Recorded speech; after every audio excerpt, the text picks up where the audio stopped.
Okay, good morning, class 6 students. Subject English Grammar. This is lecture number 58, and today is August 18th, 2021.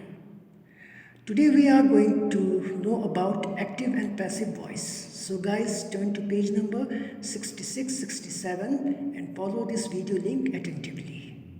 Now, guys, look at your books. Active voice is used when we want to know who does the work, यानी doer of action.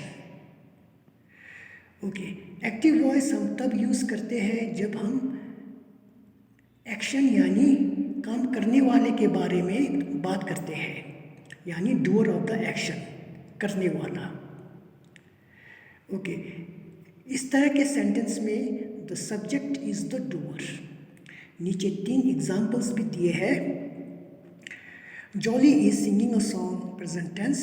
Jolly was singing a song, past tense. Jolly will be singing a song, future tense.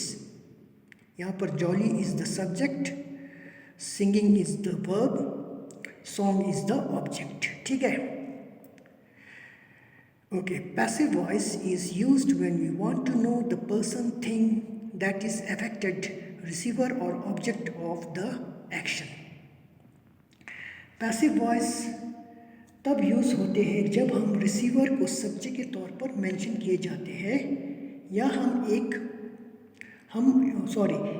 ये भी कह सकते हैं कि उस इंसान या चीज़ के बारे में जिक्र होते हैं जिसके साथ ये एक्शन हुआ है, यानी रिसीवर और ऑब्जेक्ट ऑफ द एक्शन. नीचे 3 एग्जांपल्स ऑफ पैसिव वॉइस भी दिए हैं जो एक्टिव वॉइस के टोटली ऑपोजिट वे में लिखे हैं. एक्टिव वॉइस में जो डूअर यानी सब्जेक्ट के तौर पे यूज़ किए हैं, वो पैसिव वॉइस में वो डूअर ऑब्जेक्ट के रूप पे मेंशन किए जाते हैं. ठीक है? ओके, इसके भी पैसिव वॉइस के भी 3 एग्जांपल्स दिए हैं. A song is being sung by Jolly, present tense. A song was being sung by Jolly, past tense. A song will be sung by Jolly, future tense. Okay, यहाँ पर active voice में Jolly is the subject, song is the object, जबकि passive voice में song है subject, Jolly है object. ठीक है? उसका टोटल ऑपोजिट है. ठीक है? Okay, now coming to exercise each part. Write the tense of the verb in the given boxes, then rewrite all the sentences using passive voice. Okay, आपको sentence में दिए गए वर्ब्स कौन सी टेंस में है वो बॉक्स में लिखना है और फिर उसी सेंटेंस को पैसिव वॉइस में लिखना है. Okay, number 1, the man was driving the bus. ये है पास्ट कॉन्टिन्यूस, सो इसको पैसिव वॉइस में अ बस was being driven by the man. यहाँ पर बस एक्टिव वॉइस में जो बस है वो बन जाता है सब्जेक्ट. एक्टिव वॉइस में जो मैन जो है वो पैसिव वॉइस में वो बन जाता है ऑब्जेक्ट. ठीक है? उसी तरह से we will do your work, simple future tense. Passive voice में your work will be done by us. Number 3, she has broken the vase, present perfect tense. Passive voice में the vase has been broken by हर.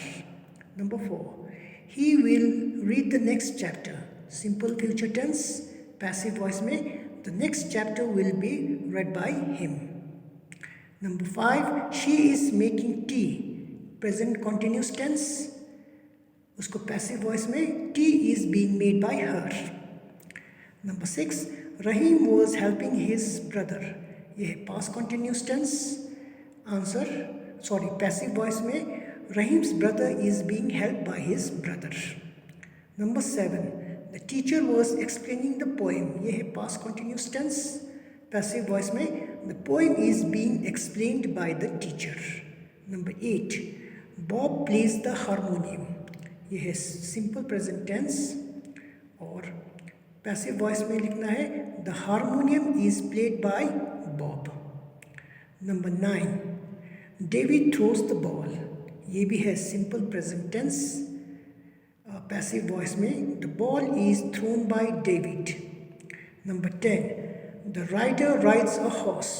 ये है simple present tense A horse is ridden by the rider, जो कि passive voice में है. Number 11. The lady read a magazine. Simple past tense, passive voice में. A magazine was read by the lady. ये है passive voice में. Number 12. She wrote an essay in her test. Simple past tense, passive voice में. An essay was being written by her in her test. Number 13. The maid made the bed. ये है simple present tense. उसको change करके लिखना है the bed was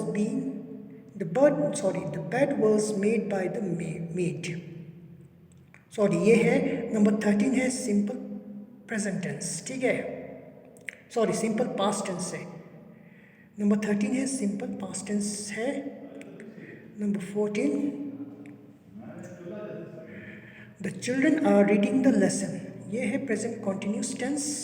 so उसको लिखना है आपको पैसिव वॉइस में the lesson is being read by the children. So students, आज की क्लास यहीं तक. For homework do exercise H&I part on your grammar book.